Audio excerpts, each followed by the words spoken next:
এই ধ্যানে যিটো মুক্ত ভৈল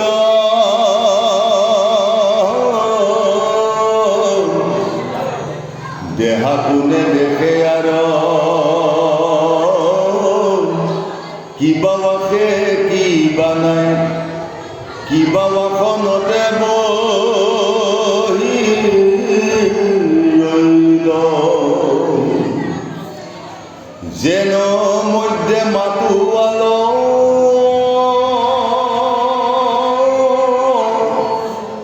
কটিৰব হস্তকু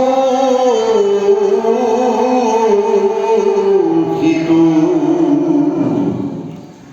আছে নাই একো নজা নয়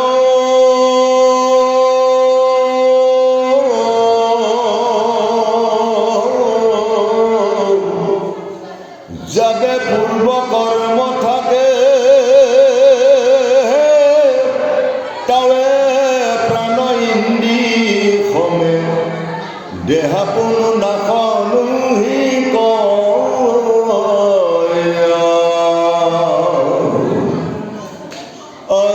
পাছে কর্ম নাখ ভইলে ভৌতিক শরীর পরে তেবে তুমি ব্রহ্ম তুমি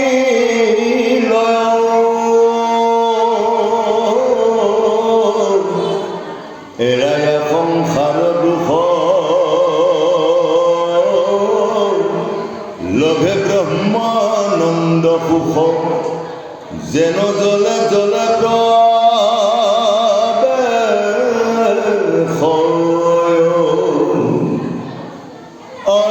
মেহি বুলি কিবা মই মৌনে ৰহিল তই দেখি দেবী কুসন্ত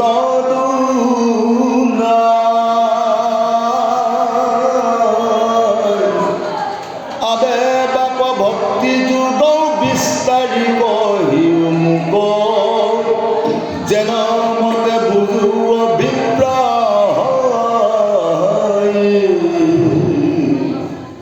কিছু সদায় গুৰুসকল আৰু আনমতি গুৰুসকল আজি সিহঁতৰ শ্ৰী শ্ৰী লক্ষ্মী মন্দিৰৰ যি মহান ভাগৱত এই ভাগৱত বুলি কোৱা হয় সূৰ্য বৰ্ণনা কৰিছে এইকাৰণে সূৰ্য পুৰাণ বুলি কোৱা হয় আৰু এই ভাগৱতৰ মহাতত্বৰ কলিযুগত বেছি প্ৰভাৱ পৰিছে যে কলিযুগত ভাগৱত প্ৰভাৱ পৰাৰ কাৰণ কি কাৰণ কলিযুগত প্ৰভাৱ পৰা বুলি কৈছে মহাভাগৱত ধৰ্ম কি বস্তু ভাগৱত বুলি আমি কি বুজো আৰু ভাগৱতৰ পৰা যিটো তত্ত্ব উদ্ধাৰ হৈছে বা তত্ত্ব বিশৃংখল হৈছে ইয়াক আমি কি বুজো যে ভাগৱত হৈছে ভাগৱত তত্ত্বটো হৈছে সদায় ঈশ্বৰক উপাসনা কৰা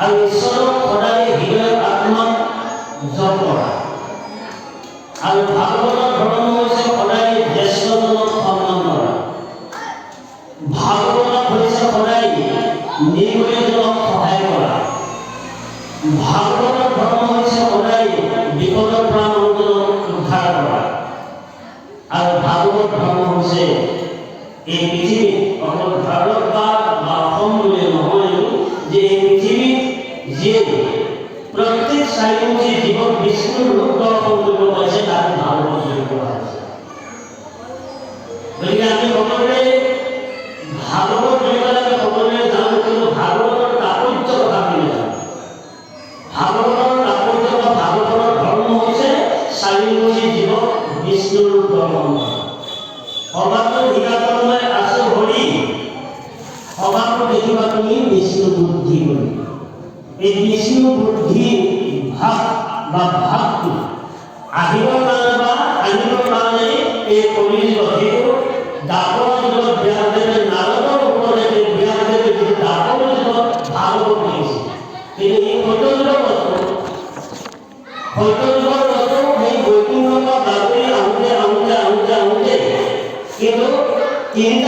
পাৰ হৈ কলিৰ যুগতে ভাগৱত পৃথিৱীলৈ আহিছে। কোনে আনিছে?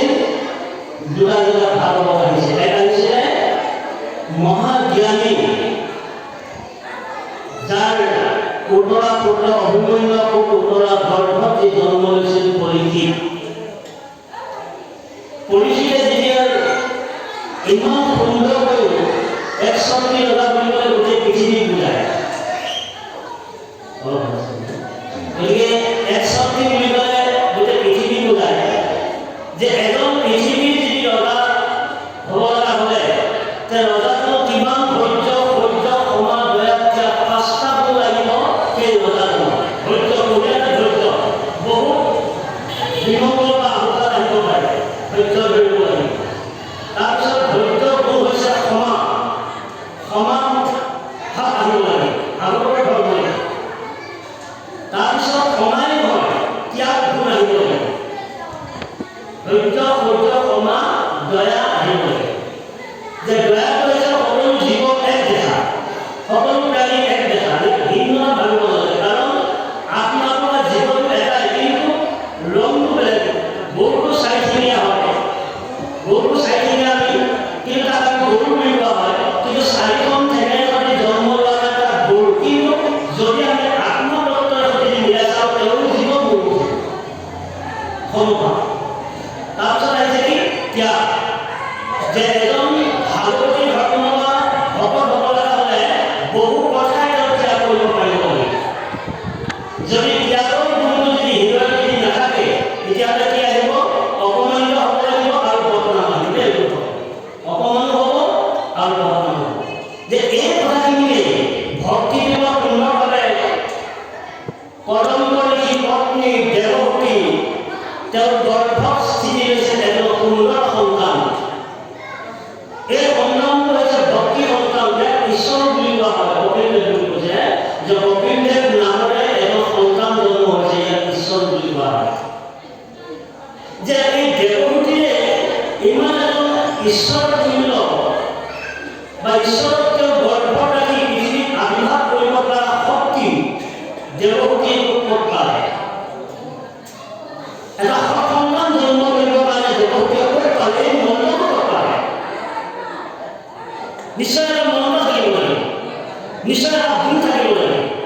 আমাৰ সন্তানসকল তুলিছোঁ, আমাৰ মানে কি হৈছে যে পিতৃ মাতৃ ককাই কাকো নামানে।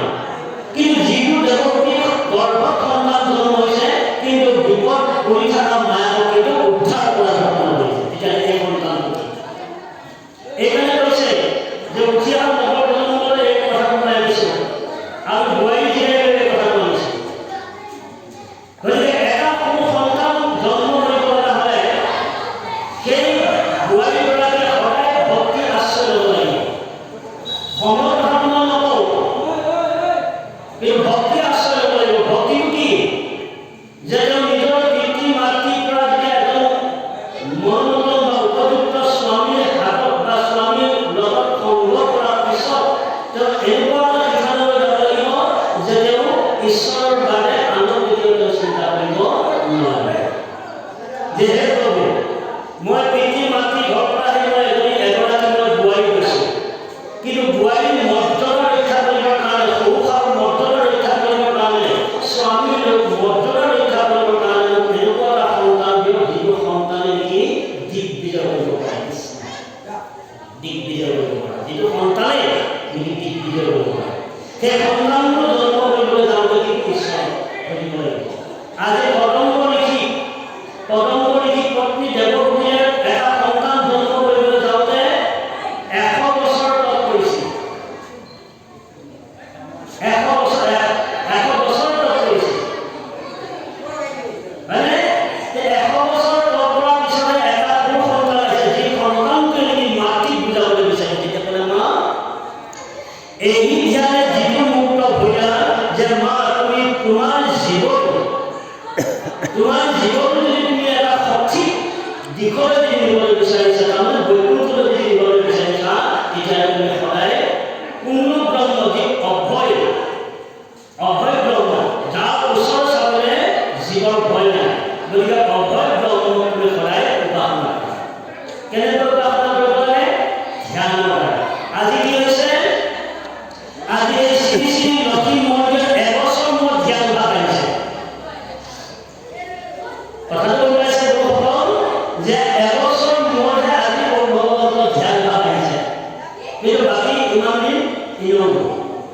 হয় গৃহ ধৰ্মটো পালন কৰিবৰ কাৰণে সন্দেহ ভগৱন্তৰ ওচৰত বন্তি ভাৱ ভূ ভাৱ জ্বলাই গুচি কিন্তু এমগ্ন হয় মানে মগ্নভক্ত হৈ ভগৱন্তক প্ৰাৰ্থনা কৰা সময়টো আজি হৈছে এটা হৈছে ধ্যান কাল এতিয়া পিছলৈ আহিছে কিবা আসন অত বহি লৈ লওক আসন 12খন আসন আছে 12খন আসনৰ ভিতৰত 3খন আসন এইদৰে পৰীক্ষা কৰিছিল যেহে কৰি চিংগি কৰি অপৰাধ কৰি তুমি ব্ৰহ্মঘাত পাইছা গতিকে ব্ৰহ্মঘাত যেতিয়া তুমি পাই তোমাৰ জীৱনটো ধন্য কৰিবৰ কাৰণে তুমি গংগা তীৰলৈ আহিছা কিন্তু গংগা তীৰলৈ অহা কৃষ্ণৰ কৃপা তুমি মোক গুৰু হিচাপে লগ পাইছা যদি তোমাৰ জীৱনটো যদি তুমি সুন্দৰভাৱে পাৰ কৰিবলৈ বিচাৰিছা মায়া সংসাৰৰ পৰা তেতিয়াহ'লে তুমি চাৰিটা বাক্য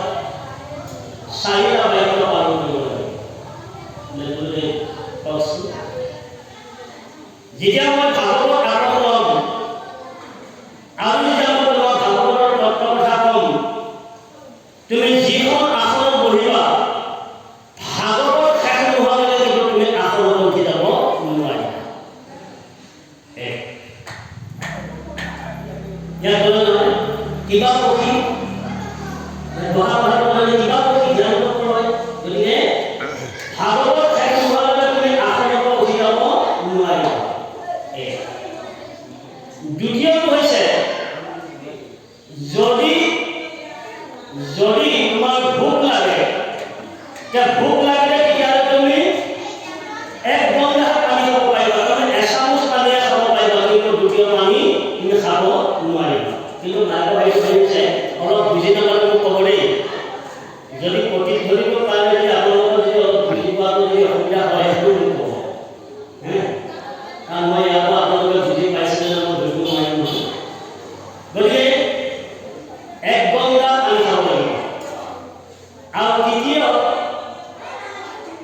এইখন যে তুমি গংগা নদী হিচাপে হয় দেখিছোঁ এই গংগা নদীৰ মাছ মঙহ ইত্যাদি জীৱবিলাকে খেলি আছে সেই খেলি থকা জীৱত যাতে এতিয়াও তোমাৰ মনটো যাতে তালৈ নাযায় আৰু চকুটো যাতে তুমি তালৈ নাযায় যদি ভাগৱতৰ কথা কৈছে তুমি যদি মাছ মঙহৰ এইবিলাক যদি খেলি থকা যদি তোমাৰ চকুটো যদি যায় তেতিয়াহ'লে ভাগৱত ভংগ হ'ব তাৰমানে তত্ত্ব ভংগ হ'লে তুমি কৰিব নোৱাৰিবা চাৰি যেতিয়া তোমাক মই আসন ত্যাগ বুলি যেতিয়ালৈকে নকৰিম তেতিয়ালৈকে তুমি আসন ত্যাগ নকৰিবা গতিকে এই চাৰিটাৰ গতিকে কিবা আসনত বহি এতিয়া দেখাবলৈ আহিছে যে যেন মধ্য মৰুৱাল পতিত বস্তুটো নাহিটো আছে নাই একো নজানো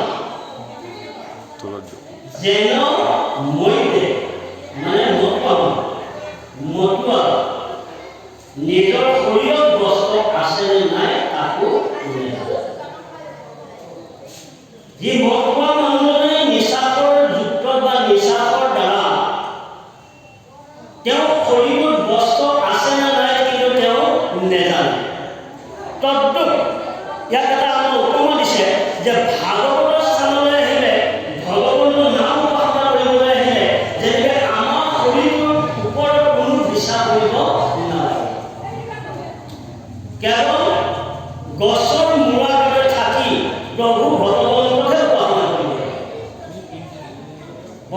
পতিত বস্ত্ৰ আছে নাই তাৰমানে আমি ইয়াত বহি আছোঁ কেৱল ঈশ্বৰৰ নাম ঘৰৰ গৰুকেইটা ঘৰৰ ছাগলী ধন টকা পইচা বা বেপাৰলৈ যোৱা বা টাউন বজাৰলৈ যোৱা এইবোৰ তুমি এৰি দিয়া এইবোৰ আজি তুমি ত্যাগ কৰি দিয়া এইবোৰ ত্যাগ কৰি কেৱল তুমি আজি ঈশ্বৰে এইকণ সময় মোক মিলাইছে ভগৱন্তৰ নাম ল'বৰ কাৰণে ঈশ্বৰৰ নাম মা তুমি তেনেকৈ ল'বা আছে নাই একো নাজানো যাৱে পূৰ্বৰ কৰ্ম থাকে দিয়ে প্ৰাণৰ ইন্দ্ৰিয় হবে দেহা পূৰ্ণ নাশন হৈ পৰে পুণ্য ফল দিব লাগিব যে ভাগৱতলৈ সকলোৱে আহিব লাগে আৰু ভাগৱত সকলোৱে শুনিব লাগে কিন্তু তাৰ মাজতে কিছু লোকে আকৌ ভাগৱত শুনিবলৈ আহিব নোৱাৰে কাৰণ তেওঁলোক বাহনা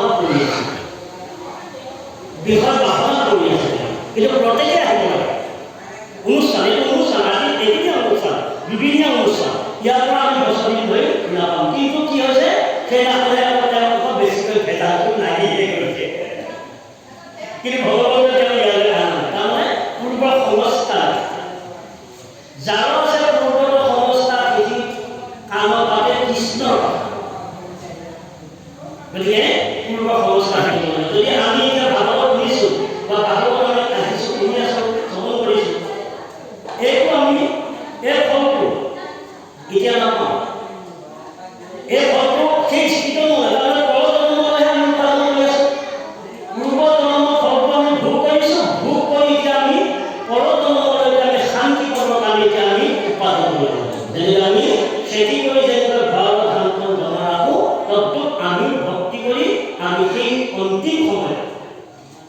অন্তিম সময়ত যাতে শ্ৰদ্ধা ভক্তি দ্বাৰা যে ভগৱানৰ চৰণত আমি যা সুচিন্তা কৰিব পাই যাতে আমি ভাগৱতৰ ফল আমি ভোগ কৰোঁ এই তত্ত্ববোৰ দেৱ শুনিছে আৰু গুৰুসকলে কিবা থাকিলে আমাক সুধিব আমি আপোনালোকক উত্তৰ দিব নোৱাৰিম আলোচনা কৰি যাম এতিয়া ক'লে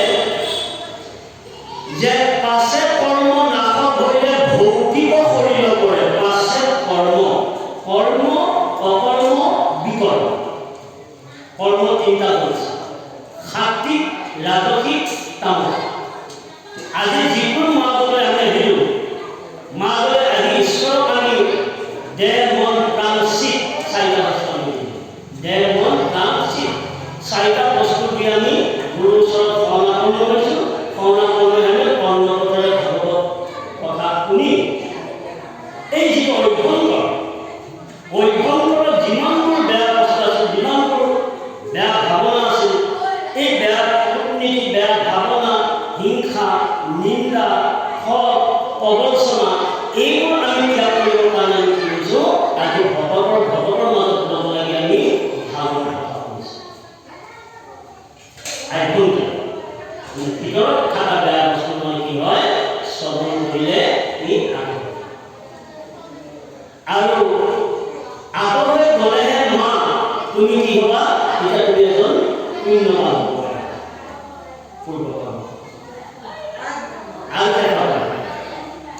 এৰিয়া সংসাৰৰ দুখত লোভে ব্ৰহ্মণ দৰৱ যিজনেই সংসাৰ ত্যাগ কৰিব পাৰিছে সংসাৰ মানে কি জানেনে মায়া যিজনে মায়া সংসাৰ ত্যাগ কৰিব পাৰিছে সি ব্ৰহ্মণ দৰৱ আমি সুখ কেইটা গৃহ সুখ আমি এটা সুখ পাওঁ গৃহ সুখ আমি গৃহ সুখটোকে শ্ৰেষ্ঠ সুখ বুলি আমি ভাবোঁ কিন্তু আৰু এটা আছে সাধু সংগ সুখ এটা আছে সাধু সংগ সুখ আৰু এটা আছে কি যে সাধু সংগৰ পৰা আগত আছে বৈয়া সুখ বৈয়া তাৰমানে তেওঁ কৃষ্ণহে তেওঁ জানে আত্মাকে তেওঁ জানে আৰু তেওঁ কাকো চিনি নাপায় গতিকে আত্মা সুখটো হৈছে বৈয়া সুখ এই বৈয়া সুখটো আনিবৰ কাৰণে তেওঁ বুজাই দিয়া ক'লে ক্ষেত্ৰত আহিছে গুৰুসকল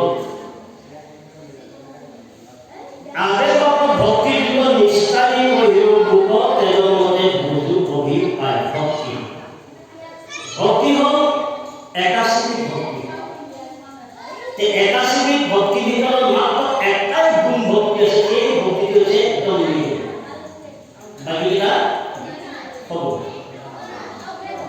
বাকী ৮০টা হৈছে সগুণ এটা হৈছে নিৰ্গুণ ভক্তিটো হৈছে বৈয়া তাৰমানে সমস্ত ত্যাগ এই ত্যাগ কৰিব ভাই আমি এনেকৈ কৰিব এই ত্যাগ কৰিব কিন্তু ত্যাগ কৰিলে বুলি মুখলৈ কৰোঁ কিন্তু কাইলৈ বজাৰলৈ গৈ আছে কেতিয়া ভকতজনে ভকতে ল'ব নাই এইবিলাক চব ত্যাগ কৰিলোঁ দিয়ক একো নাই এতিয়া কেনেকৈ প্ৰভুৱে কেনেকৈ লৈ যায় সেইটোহে চিন্তা কৰিছোঁ আৰু এইবুলি আপোনাক ভকতৰ মাজত আলোচনা কৰিলোঁ যে সেইদিনাখন যেতিয়া সলবীয়া বজাৰ লগ পাই প্ৰভু লগ পাইছোঁ চব ত্যাগে কৰিলোঁ আজি বজাৰ কিয় লগ পালোঁ তেখেতক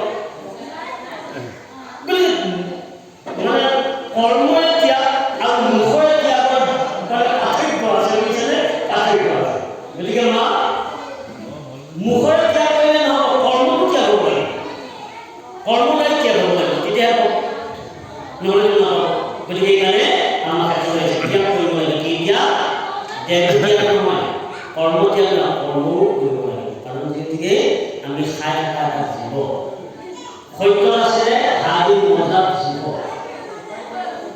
টেকাত আছিলে আপোনাৰ হাড়ি, দাপৰত আছিলে আপোনাৰ মাংস। এতিয়া কলি যুগত আপোনাৰ অন্নতহে জীৱ আছিলে, কলি অন্নত জীৱ আছে। অন্নত মানে হাজাৰ হাজাৰ বছৰ পানী চাৰি জীয়াইছে, গছৰ পাত চাৰি জীয়াইছে, ফল চাৰি জীয়াইছে। এতিয়া সাধাৰণতে পানী খাই ফল খাই জীয়াই থাকিবলৈ অন্ন লাগিবই, গতিকে অন্ন খাব লাগিব। গতিকে কৰ্মও কৰিব লাগিব। কৰ্মতে হৈ গ'ল জ্ঞান, কিন্তু জ্ঞানটো ৰাখিহে কৰ্ম কৰিব লাগে মা বুলি সিদ্ধান্ত লৈছে।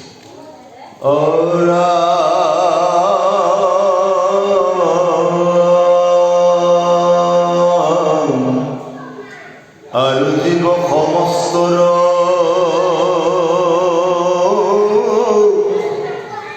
বিধিৰ সংসাৰ যেন তাকো কৈও প্ৰপঞ্চীয় মত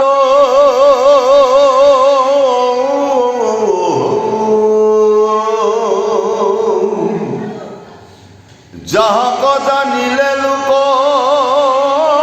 সমস্ত পাপত হন্তে বীৰগতি হৈবে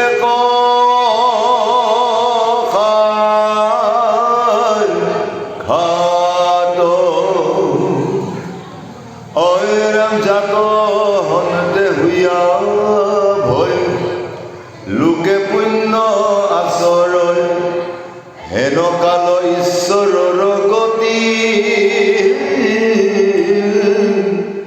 কহিউক বিভাগীয়া যদি বাপ আছে দয়া শুনি মই থাকো সম্প্ৰতি।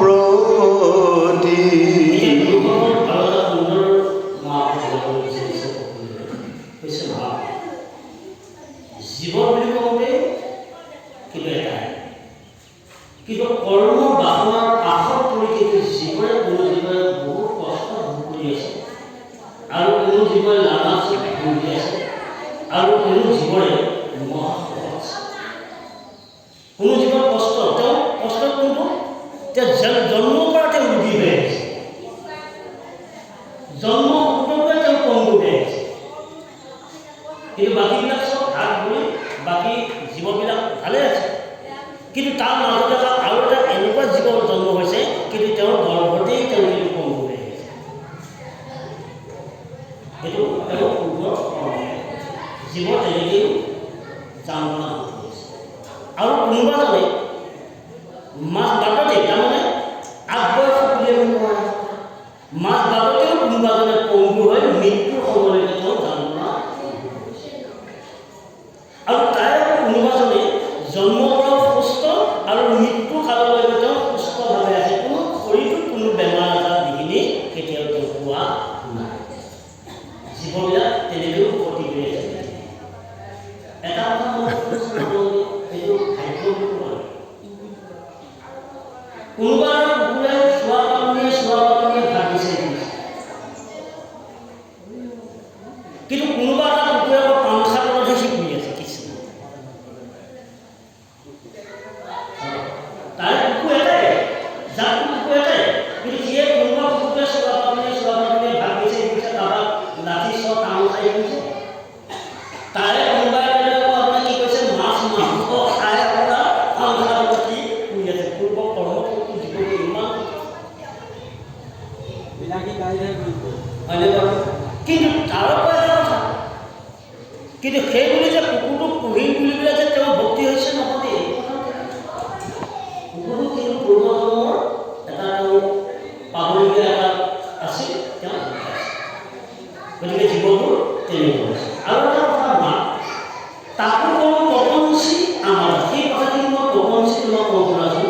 যাক জানিলে লোক সমস্ত পাপৰ হন্তে বীৰগতি হৈবে খাই। কিন্তু তুমি কুকুৰটো লৈ যে ভগুৱাই কোৱা কথাখিনি যে তুমি ইনেও সৰ্বনষ্ট কৰিছা, তাৰমানে তুমি সেইখন সময় ঈশ্বৰ নিদিয়ে।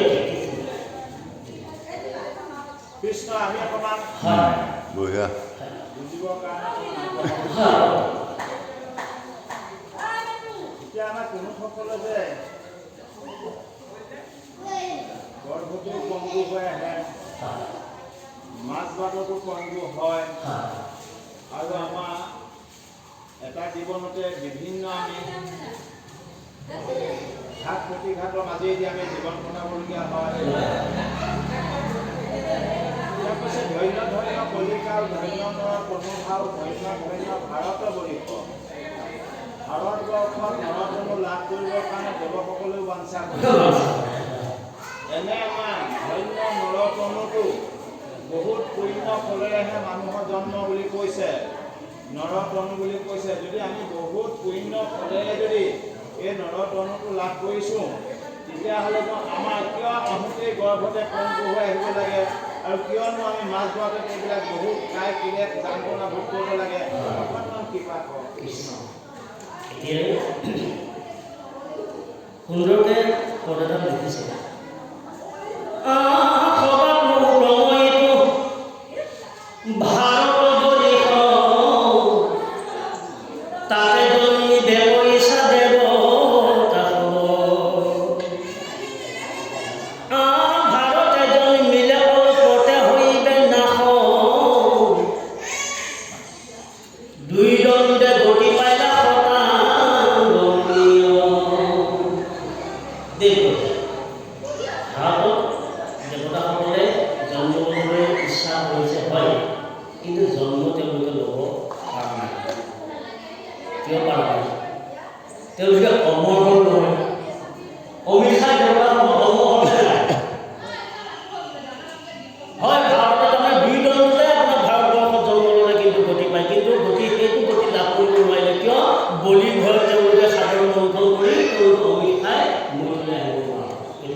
যদিও ধন্য কলিকাল তথাপিও কিন্তু পূৰ্ব সংস্কাৰ আছে।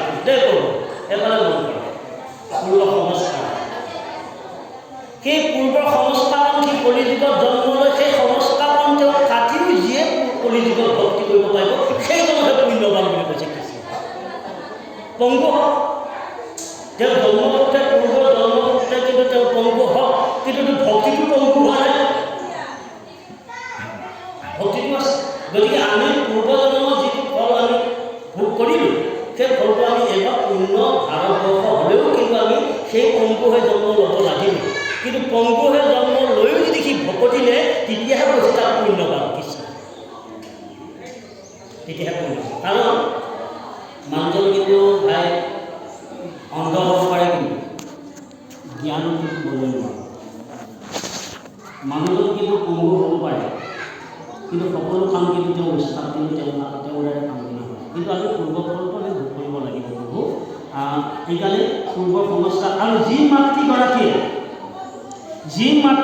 সেই পংগু সন্তানটোক জন্ম কৰিব, সিও সংস্কাৰ হৈ আহিছে, কিন্তু সংস্কাৰ লগাই আহিছে। কিন্তু অকল পুত্ৰটোৱে নহয়, মাতৃগৰাকীও সংস্কাৰ লগাই থাকে। আৰু যিগৰাকী মাতৃয়ে সংস্কাৰ লগাইছিলে, তাৰ যিগৰাকী মাতৃৰ যিজন স্বামী, সিও পূৰ্ব সংস্কাৰ। তাৰমানে এই তাপটো বুজিব লাগিব এতিয়া কৃষ্ণ। তিনিটা তাপ, সন্তানটো পংগু, বাপকৰ মাকৰ কাৰণে সন্তানটো পংগু হৈ গ'ল, পিতৃৰ কাৰণে সন্তানটো পংগু হৈ গ'ল, সন্তানটোৰ কাৰণে পিতৃয়েও মানে সন্তান ভুগিব লাগিব, মাতৃয়েও ভুগিব লাগিব, এওঁ ভুগিব লাগিব কৃষ্ণ। এই তিনিটা তাপ। তাৰমানে সংস্কাৰে সংস্কাৰ বিচাৰে। তাৰমানে যেনেকৈ সাধুৱে যেনেকৈ সাধুক বিচাৰে, মহন্তসকলে যেনেকৈ মহন্তক বিচাৰে, ঠিক তেনেকৈ সেইসকলৰ তাৰমানে সংযোগ পাই আছে। দেই গতিকে এইটোৱে পূৰ্বৰ সাধনা দিয়া এটা কথা মন কৰিছে। ভগৱন্তক তেওঁ কৰিব লাগিব, য'ত গোটেই ব্ৰহ্মাণ্ডৰ বিশ্বৰ অধিপতি, সি বিয়াৰ মৰিব লগা কিবা কাৰণ আছে নেকি? একোটো নাই। তাক মাৰিব কাৰণে কোনোবাই, সেই ভগৱন্তক কোনোবাই মাৰিব পাৰে নহয়, সিও মৰিব লাগিব। কিয় মৰিব লাগিব? কাৰণ বৰটো সি দি থৈ দিছে নহয়, বৰটো অংগটো দি থৈ দিছে নহয়। যেতিয়া সীতা কথা কৰি অনাৰ লগে লগে যেতিয়া আপোনাৰ যেতিয়া সকলো মানুহকে তেনেকৈ মানে সকলোকে যেতিয়া ক'লে শ্ৰীৰামে যে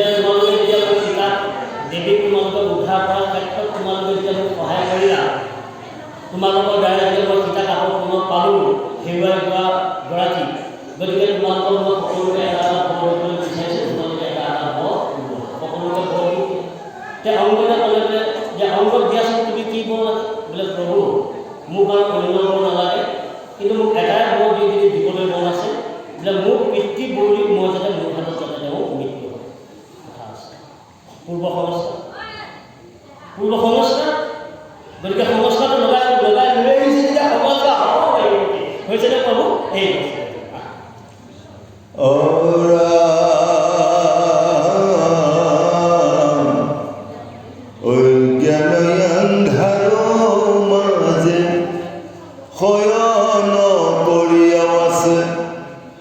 শান্ত হইয়া জীব জগতৰ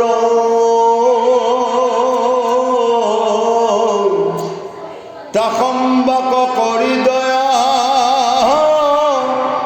উদয় ভৈলা তুমি যুগপন্থ প্ৰকাশ ভাস্কৰ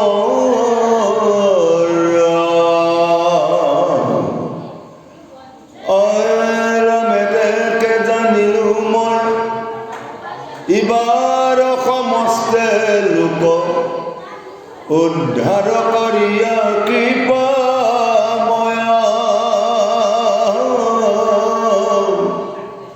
হৰি মোৰ মহাধন্য আছে অসংখ্যাত পুণ্য হেন প্ৰভু ভৈলা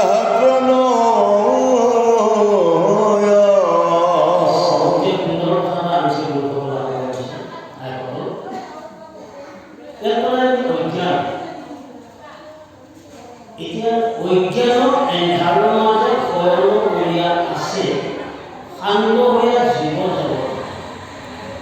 অজ্ঞান মানে কি? যাৰ জ্ঞানৰ শূন্য, যাৰ জ্ঞান নাই তাক হৈছে অজ্ঞান। অজ্ঞান আন এটা হৈছে কি? যিয়ে এন্ধাৰত বাস কৰিছে, কিন্তু বেলিটো ওলালে এন্ধাৰটো গুচি গ'ল, পোহৰ এটা আহিল, কিন্তু সেইটো পোহৰ কিন্তু পোহৰ বুলি কোৱা নাই। যাৰ ঈশ্বৰৰ প্ৰতি বিশ্বাস নাই, নামৰ প্ৰতি যাৰ বিশ্বাস নাই, ভকতক প্ৰতি যাৰ বিশ্বাস নাই, ভকতক যে আহ্বান কৰে, ভকতক দেখিলে সেৱা নকৰে, ভকতক দেখিলে এটিকিং কৰে, গতিকে সেইবোৰ হৈছে অজ্ঞান। এইবোৰ অজ্ঞানৰ চব। সেইকাৰণে কৈছিলে আপোনাৰ আমি পাইছিলোঁ নহয়, তালান্তি সদা দিব বোলে হাত ধৰি নাই কেনে দিব, চকু থাকোঁতে নহবা কৰা বোলে খাব খোজো যদি তিয়াই নাই, কিন্তু চকুৰে যদি বেলি কৰোৱা দেখিছে হয়, কিন্তু জ্ঞানটো সেইকাৰণে অজ্ঞান বা এন্ধাৰত বাস কৰিছিল। এই এন্ধাৰত বাস কৰি কোনে আছে? অজ্ঞান। অজ্ঞানৰ লগত কোন এটা আছে? জীৱ। এই জীৱটো তাৰমানে মায়া পাশত আবদ্ধ হৈ তেওঁ কেৱল অজ্ঞান মুক্তকৈ তেওঁ সহায় কৰি আছে, কিন্তু জীৱৰে কেতিয়াও কৃষ্ণৰ বান্ধা কৰা নাই। দুইটা বোলে এজনে দেখিছে দুটা পক্ষী, দুয়ো পক্ষী আছে যে এটা পক্ষী খাই বোলে এটা পক্ষীয়ে চাই, কিন্তু খাই থকা পক্ষীটোৱে বোলে কিন্তু নোখোৱা পক্ষীটো বোলে কোনো এটা খোৱা বুলি কিন্তু কোনোদিন নেযায়। কিন্তু দুটা আত্মা আৰু আত্মা দুই জীৱাত্মা পৰমাত্মা দুইটা একেই, কিন্তু জীৱাত্মাই ভোগ কৰি আছে ভোগ কৰি থাকোঁতে সেই পাপৰ সাগৰত ভুল কৰিছে, কিন্তু তথাপিতো তাই এটা সমভাৱ বা তাই এটা ভাগি হ'বৰ কাৰণে কিন্তু আত্মাটো কিন্তু কেতিয়াও তেওঁ মানে নিয়তা কোৱাচোন বা মই খাই থাকিলে হ'বনে, কিন্তু জীৱৰে অজ্ঞান এন্ধাৰত জীৱক হৈ থাকি আত্মা চিনি পোৱা। আজি সেইটো আমাৰ অৱস্থা, কিন্তু আজিহে আমি আত্মাক আহাৰ এটা দিছোঁ। আজি ইমান দিন আমি তাৰমানে জীৱহে ভোগ কৰি আছোঁ, যিকোনো বস্তু ইমান দিন জীৱই ভোগ কৰি আছে, কিন্তু আজিহে আত্মাই ভোগ কৰিছে। আজিহে আত্মাই ভোগ কৰিছে। এইটো হ'ল ভাগৱত তত্ত্ব হৈছে আত্মাৰ আহাৰ। বিষয় ভোগ কৰিছে জীৱৰ কামনা কৰি সেই ভোগ কৰিব। গতিকে আজি আমি সেই অজ্ঞান এন্ধাৰৰ পৰা আমি অকণমান মুকলি পথাৰলৈ পোহৰলৈ আহাৰ ব্যৱস্থা কৰিলে তাসম্বাক কৰি যায় উদয় হৈ আহা তুমি যুগপন্থ প্ৰকাশক ভাস্কৰ।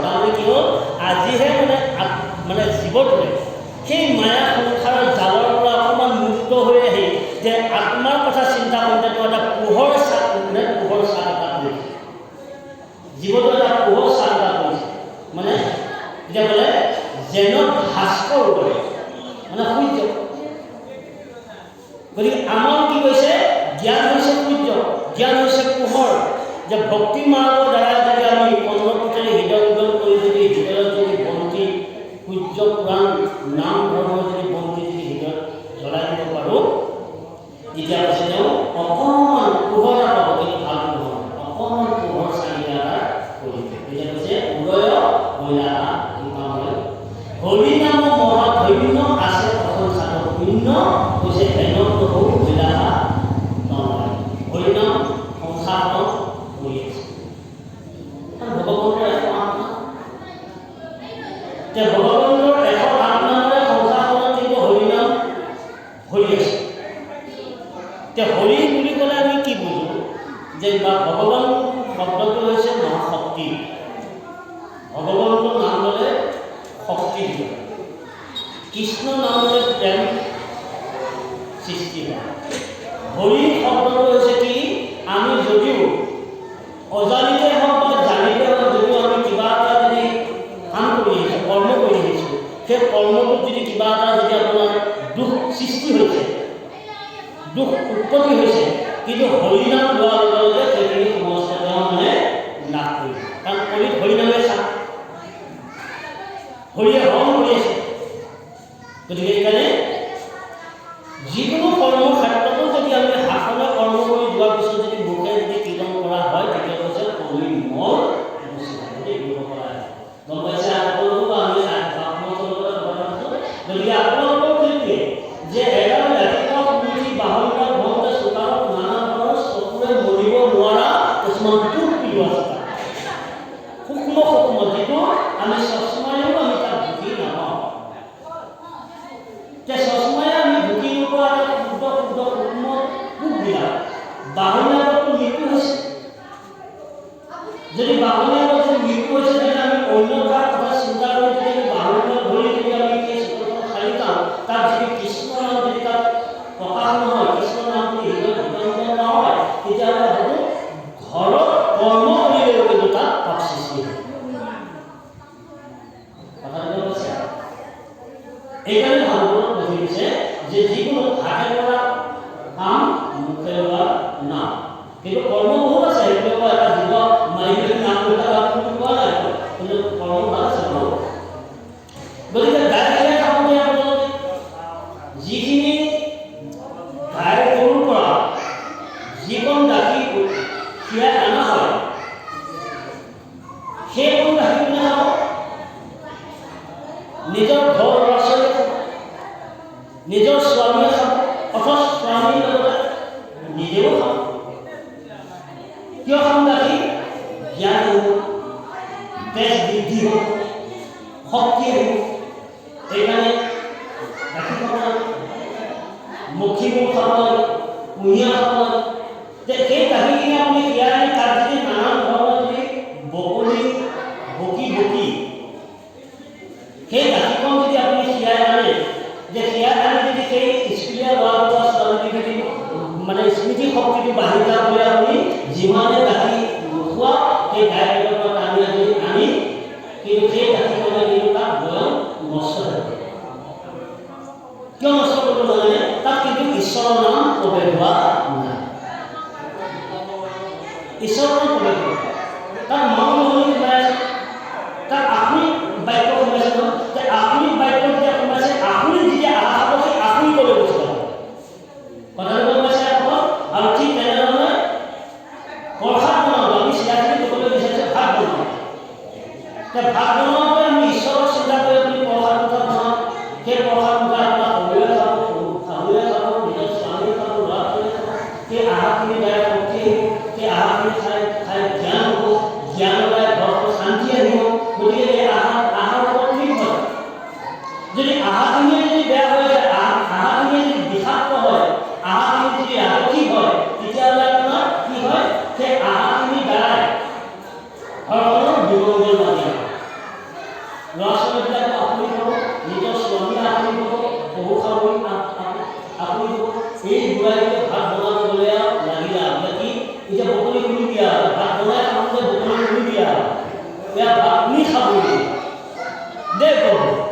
ইয়াক আপুনি খাব এতিয়া কৈছোঁ নহয় কি ক'ব বুজিছে নাখালেও এতিয়া উপায় নাই মানে খাবহে লাগে এতিয়া বোৱাৰীয়ে চাওকচোন কেনেকৈ বগী বগী বনাই আছে গতিকে সেইকাৰণে এখন ঘৰৰ গৃহিণী এখন ঘৰৰ লক্ষ্মী হ'ব লগা হ'লে তেতিয়াহ'লে কিমান আচৰণ নীতি কিমান তেওঁ নীতি পালন কৰিব কিমান নীতি মাজত থাকিব আৰু এখন ঘৰৰ মূল মানুহ হ'লে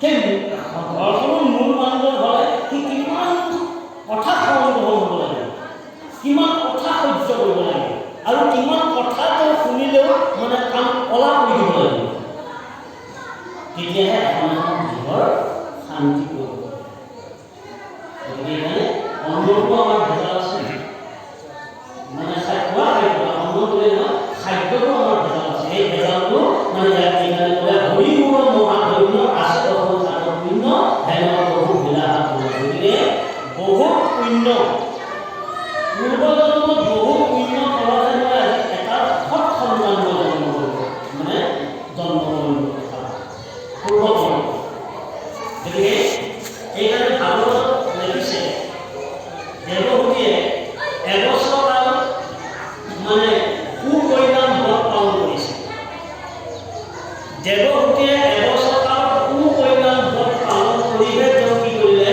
তেওঁ এই সন্তানটো জন্ম ব্ৰত পালন কৰি সন্তান জন্ম কৰিছে আমাৰ এতিয়া আমি কওঁ ভাগৱতত লিখিছে কিবা 1 পহৰ 2 পহৰ 3 পহৰ 4 পহৰ এটা উল্লেখ আছে কিন্তু আচলতে কি ব্ৰত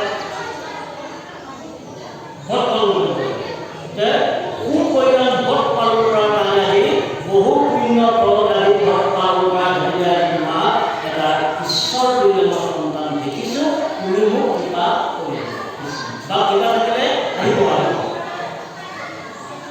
মতেয় বুলন তয়েহি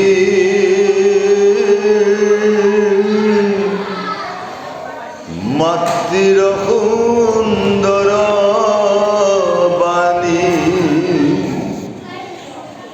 শুনি প্ৰভু কপিল ঈশ্বৰ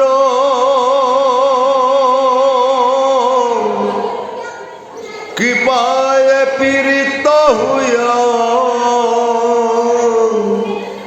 মাতিলন্ত প্ৰশংসীয় কুশলক চিন্তিয়ালো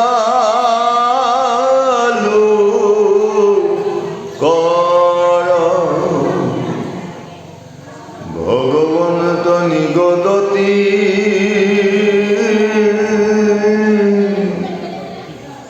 ধন্য ধন্য মহামতি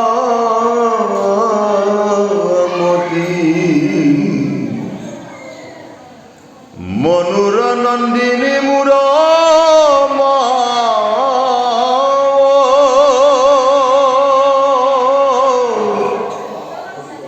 ভালত ভৈলমতী সংসাৰ তৰিলাৱাতি তুষ্ট ভৈলো দেখিত ভাব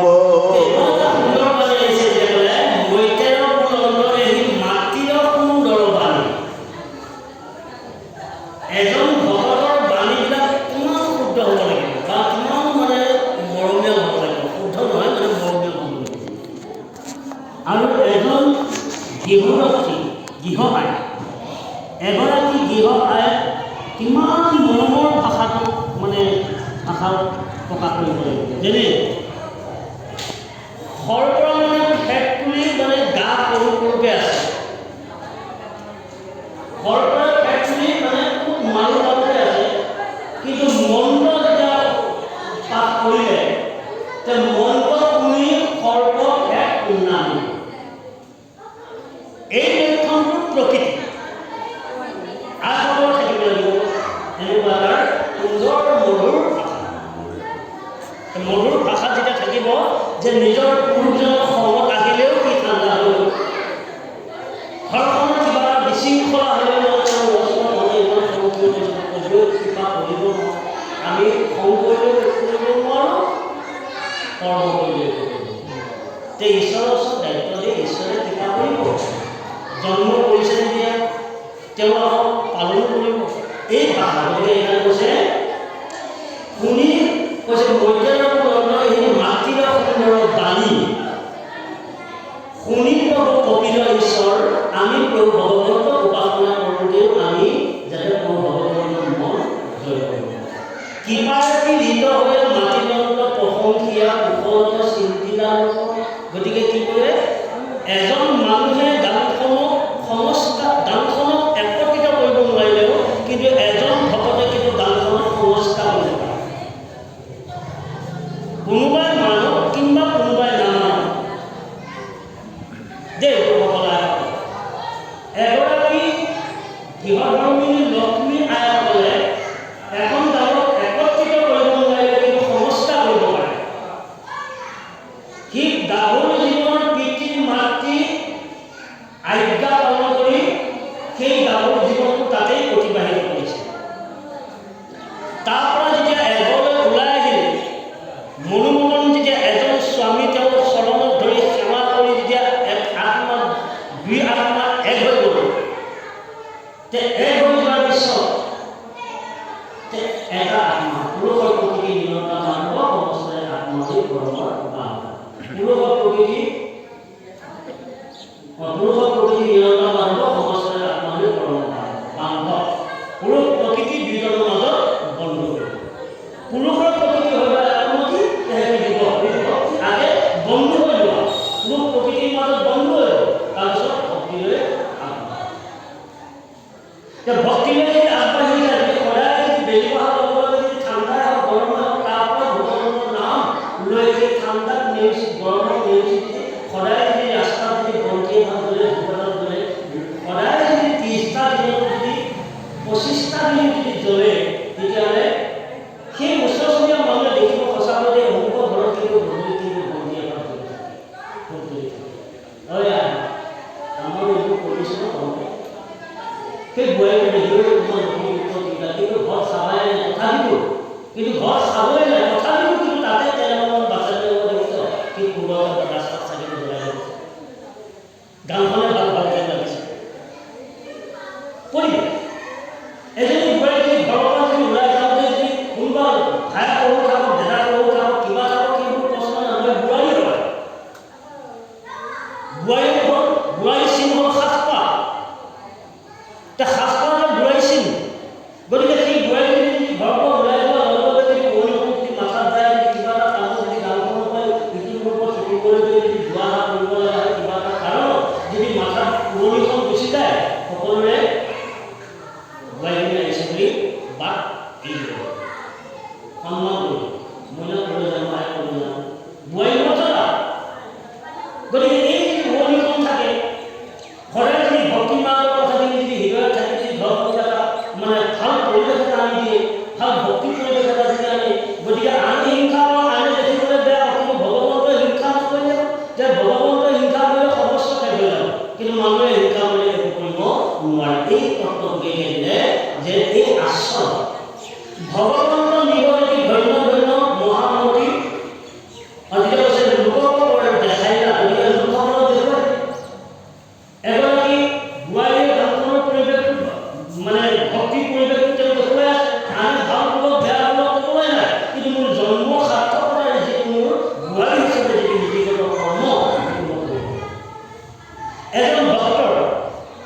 এজন ভকতেও যদি তেওঁ যদি গুৰু ঘৰৰ পৰা যদি তেওঁ মালা জপাই আনক বা 4 নামে আনক বা মানে 3 নামে আনক সেই নাম আনি যদি তেওঁ নিতৌ যদি পালন কৰে তেতিয়াহ'লে ডাঙৰ ওচৰ চুবুৰীয়াই দেখিব আৰু উঠি অহা নৱপ্ৰজন্মই দেখিব বোলে হয় আমাৰ গাঁৱতে এজন ভকত আছে কিন্তু ঠাণ্ডা গৰমত তেখেতে কথা নাই তেখেতে কিন্তু বেলি বহাৰ লগে লগে বা ৰাতিপুৱা সোনকালে কিন্তু ঈশ্বৰৰ নাম তেওঁ হয়তো কোনোবাই শংখধ্বনি দিব কোনোবাই কেলিমা বজাব নতুন কোনোবাই তাললৈ প্ৰসংগ কৰিব এই নিয়মবিলাক যদি আচৰণবিলাক যদি দেখুৱাই থকা যায় তেতিয়াহ'লে উঠি অহা প্ৰজন্মসকলে উঠি অহা ল'ৰা ছোৱালীসকলে তেতিয়া ক'ব অমুক আহে অমুক মানে বাপজনাই কিন্তু নিয়মীয়াকৈ পালন কৰিছে সঁচাকৈ এইটো ভাল পন্থ এই পন্থলৈ গ'লে জীৱন মুক্ত হ'ব আৰু এই পন্থ যদি আমি যোৱা যায় হিন্দু সনাতন ধৰ্মৰ আমি ৰক্ষা কৰিব পৰা যাব আৰু যদি মই এই বিশ্বাস কৰোঁ নিবিশ্বাস কৰোঁ, তেতিয়াহ'লে উঠি অহা প্ৰজন্মসকলক মই চৰকাৰ আনিম কেনেকৈ, উঠি অহা প্ৰজন্মক মই শিক্ষা দিম কেনেকৈ, আৰু ভক্তি মাৰ্গলৈ আগবাঢ়িব